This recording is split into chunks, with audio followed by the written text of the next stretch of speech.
How did you feel about the storytelling and the storylines on Sister Sister?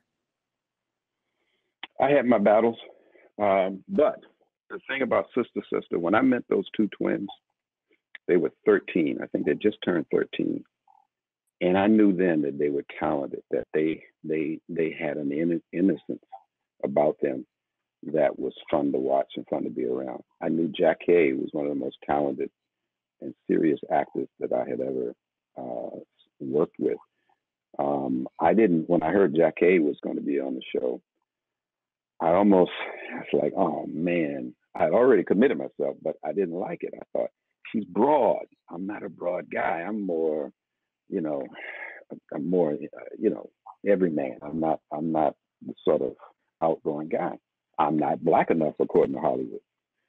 But she immediately, upon when she read, I had to go read with her and someone else who was up for it, and she got the biggest laugh between us, and she didn't even have the punchline.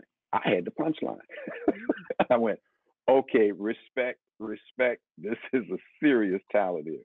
She understands comedy. She understands performance.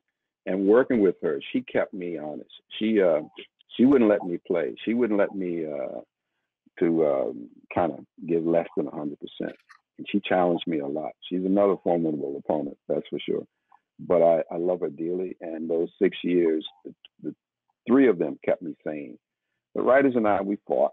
And it was not so much, well, two reasons. One is I was building a studio at the time, and not that I didn't need the job, it's just my focus was somewhere else. I never even seen more than a handful of the Sister Sister episodes.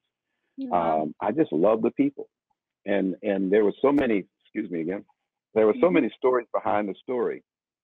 One of them was Milton Berle. I think it was Milton Berle. Milton Berle was on the show. One of the old time, and I don't so I can tell you, but I think it was Milton Berle was on the show, and he had scenes opposite Tamara. And Milton was, he's an old guy. He doesn't have a lot of energy or respect for new talent. He's just like, this business today. And the only reason he respected me because I come out of comedy. Not respected, but would carry on a decent conversation. And he said, I tell you, Timmy, yada, yada, yada. So she came to me one day about Wednesday, I think it was, of a 5-day schedule. And she was in tears. She said, he's so mean. He won't give me anything back. He said, oh, I don't know, this is going to be bad. My performance is going to be bad. I said, calm down. I said, let me give you the rules. He's an old timer. He feels that being here, he doesn't even want to be here. He just wants the money. He wants to be on. He's working off of history. He's not working off of current energy.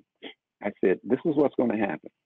He's going to suck you in because old timers taught me how to do it. Jack Benny taught me a lesson I will never forget. I'll tell you that story. But anyway, because of Jack Benny, I said, he's only going to give you 50 to 60%.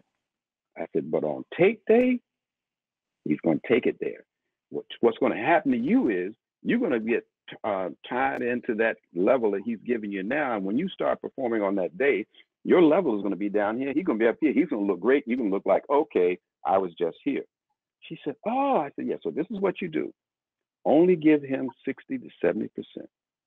Don't give him 100%. Because she was always giving 100. She always 100% in rehearsal, anything. I said, just give him 75%. So for the next 2 days, they had that dance. He would perform, she would perform. She did this, she did. Come Friday, I saw her. I said, now remember, this is the day. Show him what you're working with. Give it to him. Give him everything you got. And he's going to give you everything. I said, play off that rhythm. Well, the scene started and they went at it. I mean, it was duel of talent. And it was a great show. And after the show, he came over to me. He said, that kid, she's good. And I will never forget that. He said, that kid, she's good. And for somebody who worked with Lucille Ball and some of the greatest in comedy, for him to say that, I felt so good about it because she was that good. And so is Tia. Those two really had me fall in love with youth again, because I was getting like most, I'm older than the baby boomers, most baby boomers who like don't like their children, who don't like young people. And it's easy to fall in that trap until you meet young people who are about honesty, who are about truth, and put 100% of the passion into something. Two of the greatest young ladies that I've had the pleasure of knowing and working with. And Jack Hay is a professional among professionals.